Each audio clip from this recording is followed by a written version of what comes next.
जय श्री कृष्ण दोस्तों, आज हम इस वीडियो के माध्यम से भागवत गीता अध्याय 6 ध्यान योग के श्लोक 42, 43, 44, 45, 46 और श्लोक 47 के बारे में जानेंगे।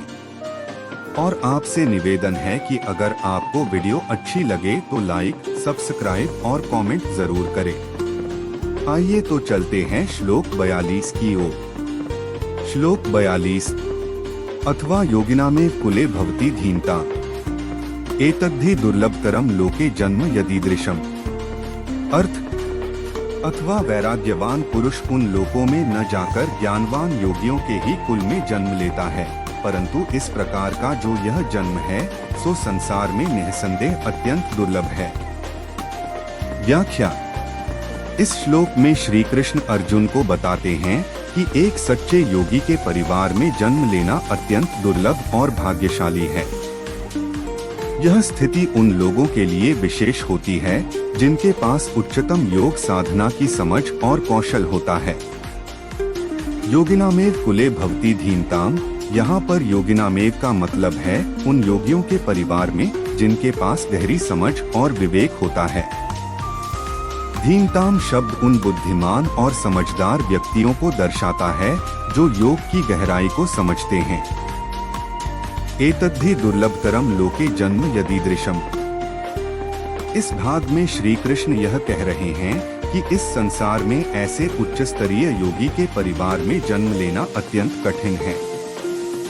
इस प्रकार इस श्लोक का मुख्य उद्देश्य यह है कि एक उच्च योग साधक के परिवार में जन्म लेना एक बहुत ही विशेष अवसर होता है और यह बताता है कि पिछले जीवन की साधना का फल एक अच्छे परिवार में जन्म लेने के रूप में मिलता है।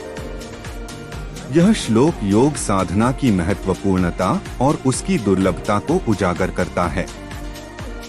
श्लोक 43। तत्र तं बुद्धि संयोगं लभते पौर्वदेहिकम् यत्ते च ततो भूयः संसिद्धौ कुरुनंदन। अर्थ, वहाँ उस पहले शरीर में संग्रह किए हुए बुद्धि संयोग को अर्थात संबुद्धि रूप योग के संस्कारों को अनायास ही प्राप्त हो जाता है और हे कुरुनंदन, उसके प्रभाव से वह फिर परमात्मा की प्राप्ति रूप सिद्धि के लिए पहले से भी बढ़कर प्रयत्न करता है। व्याख्या। इसका मतलब है कि एक व्यक्ति जो ध्यान और साधना की ओर अग्रसर होता है वह अपनी पूर्वजन्म की तपस्या और साधना का फल प्राप्त करता है। ऐसे व्यक्ति को भूतकाल के कर्मों और साधन के कारण पूर्वजन्म का पुण्य मिलता है।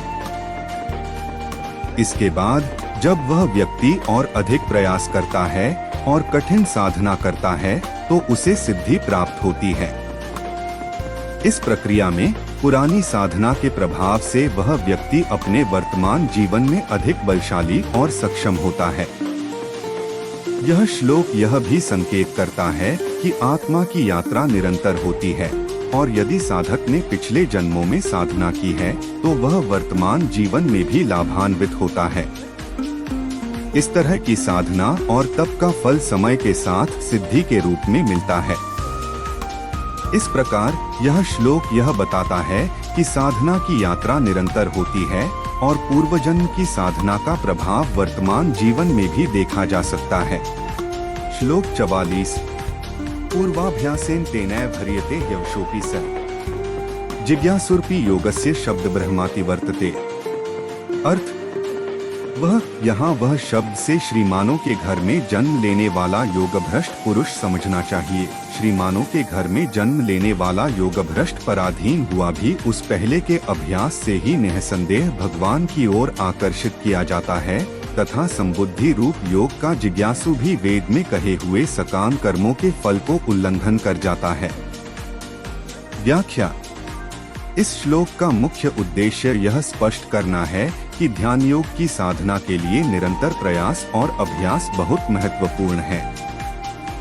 योग के माध्यम से आत्मा की उच्च स्थिति को प्राप्त करने के लिए पहले से की गई साधना भी सहायक होती है, भले ही व्यक्ति वर्तमान में पूर्णता को प्राप्त न कर पाया हो। यह श्लोक यह भी इंगित करता है कि एक व्यक्ति जो योग के ज्ञान की ओर अग्रसर है वह भी आध्यात्मिक ज्ञान के उच्च स्तर तक पहुंच सकता है। इसलिए योग की साधना के प्रति समर्पण और निरंतर प्रयास से व्यक्ति धीरे धीरे अपने आत्मा की गहराइयों को समझ सकता है और ज्ञान के उच्चतम शिखर तक पहुंच सकता है। श्लोक 45। प्रयत्नाद्यत्मानस्तु योगी संशुद्ध किल्बिषः अनेक जन्म संसिद्धस्ततो यात परांगति। अर्थ, परंतु प्रयत्न पूर्वक अभ्यास करने वाला योगी तो पिछले अनेक जन्मों के संस्कार बल से इसी जन्म में संसिद्ध होकर संपूर्ण पापों से रहित हो फिर तत्काल ही परमति को प्राप्त हो जाता है। व्याख्या। इस श्लोक में भगवान श्री कृष्ण अर्जुन को बता रहे हैं कि वह योगी जो पूरी निष्ठा और प्रयत्न के साथ अपने योग साधना में निरंतर लगा रहता है, उसके जीवन के पाप और दोष धीरे धीरे नष्ट हो जाते हैं। ऐसा योगी जिसने कई जन्मों में साधना की है और पूर्ण सिद्धि प्राप्त की है, अंततः परम गति को प्राप्त करता है। यह श्लोक यह संकेत देता है कि आध्यात्मिक साधना और योग के मार्ग पर चलने वाले व्यक्ति को धैर्य और निरंतरता की आवश्यकता होती है। एक योगी जो सच्चे मन से और निरंतर प्रयास करता है, वह अपने कर्मों के बंधनों से मुक्त हो जाता है।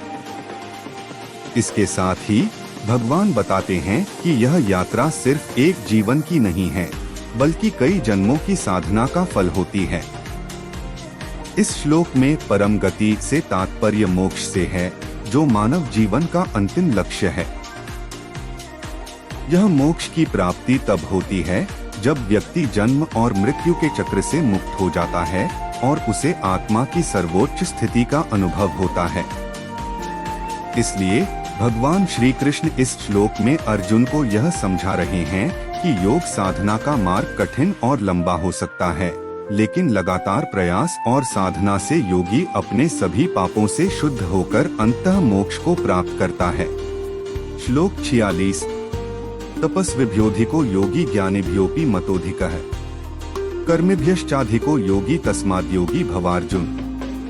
अर्थ, योगी तपस्वियों से श्रेष्ठ है, शास्त्र ज्ञानियों से भी श्रेष्ठ माना गया है और सकाम कर्म करने वालों से भी योगी श्रेष्ठ है। इससे हे अर्जुन, तू योगी हो। व्याख्या। इस श्लोक में भगवान श्री कृष्ण अर्जुन को योग की श्रेष्ठता का महत्व समझा रहे हैं। श्री कृष्ण कहते हैं कि एक योगी तपस्वियों से श्रेष्ठ है और ज्ञानियों से भी श्रेष्ठ माना गया है। इसी प्रकार जो व्यक्ति केवल कर्म करता है, उस कर्मयोगी से भी योगी अधिक श्रेष्ठ होता है। इसलिए हे अर्जुन, तू योगी बन। स्पष्टीकरण। तपस्विभ्योऽधिको योगी यहाँ भगवान बताते हैं कि योगी जो ध्यान और योग के माध्यम से आत्म साक्षात्कार की अवस्था को प्राप्त करता है, वह तपस्वियों जो कठिन तपस्या करते हैं से भी श्रेष्ठ होता है। तपस्या आत्मशुद्धि के लिए होती है, लेकिन योग आत्म साक्षात्कार की ओर ले जाता है, इसलिए यह अधिक महत्वपूर्ण है। ज्ञानिभ्योऽपि मतोऽधिकः। योगी उन ज्ञानियों से भी श्रेष्ठ होता है जिनके पास शास्त्रों का ज्ञान है, लेकिन जो आत्म साक्षात्कार तक नहीं पहुँचे हैं। योगी को केवल ज्ञान नहीं, बल्कि आत्मज्ञान की अनुभूति होती है। कर्मिभ्यश्चाधिको योगी, कर्मी वे लोग होते हैं जो संसार के कर्मों में लगे होते हैं। एक योगी इनसे भी श्रेष्ठ है क्योंकि वह कर्म के बंधनों से मुक्त होकर भगवान की ओर अग्रसर होता है। तस्माद्योगी भवार्जुन। श्री कृष्ण अर्जुन को निर्देश देते हैं कि वह योगी बने, क्योंकि योग ही आत्मा के साक्षात्कार का सबसे प्रभावी मार्ग है। इस श्लोक में योग की महिमा का वर्णन किया गया है, जिससे यह स्पष्ट होता है कि योग साधना आत्मा के विकास और परमात्मा से मिलन का सबसे श्रेष्ठ मार्ग है। श्लोक 47। योगिनांपि सर्वेषां मदगतेनांतरात्मना श्रद्धावान भजते यो मां समे युक्ततमो मतः। अर्थ, संपूर्ण योगियों में भी जो श्रद्धावान योगी मुझ में लगे हुए अंतरात्मा से मुझको निरंतर भजता है, वह योगी मुझे परम श्रेष्ठ मान्य है। तत्सदिति श्रीमद्भगवद्गीतासु उपनिषत्सु ब्रह्म विद्यायां योग शास्त्रे श्री कृष्णार्जुन संवादे आत्मसंयम योगो नाम षष्ठोऽध्यायः। व्याख्या। यह श्लोक भगवद गीता के अध्याय 6 ध्यान योग का अंतिम श्लोक है। इस श्लोक में श्री कृष्ण यह स्पष्ट करते हैं कि योग के सभी प्रकारों में भक्ति योग सर्वोच्च है। यहाँ योग का तात्पर्य केवल शारीरिक क्रियाओं से नहीं है, बल्कि मन, बुद्धि और आत्मा को परमात्मा के साथ जोड़ने से है। भगवान श्री कृष्ण के अनुसार जो योगी श्रद्धा और विश्वास के साथ अपने अंतर्मन को पूरी तरह से भगवान में लीन करता है और निरंतर उनकी भक्ति में तल्लीन रहता है, वही सर्वश्रेष्ठ योगी है। यहाँ अंतरात्मा का तात्पर्य उस व्यक्ति की आंतरिक स्थिति से है, जिसमें वह स्वयं को भगवान के साथ एकीकृत अनुभव करता है। श्रद्धा का यहाँ महत्वपूर्ण स्थान है। बिना श्रद्धा के कोई भी साधना फलदायी नहीं हो सकती।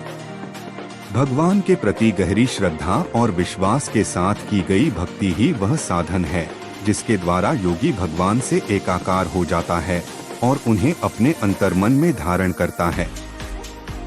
अतः इस श्लोक के माध्यम से श्री कृष्ण यह संदेश देते हैं कि भक्ति योग, जिसमें भगवान की भक्ति, श्रद्धा और प्रेम शामिल हैं, सबसे उत्कृष्ट साधना है। यही साधना एक साधक को सर्वोत्तम योगी बनाती है। निष्कर्ष, इस श्लोक का सार यही है कि परमात्मा के प्रति समर्पण, श्रद्धा और प्रेम से की गई भक्ति योग का सर्वोच्च रूप है और ऐसा व्यक्ति ही भगवान के निकटतम होता है।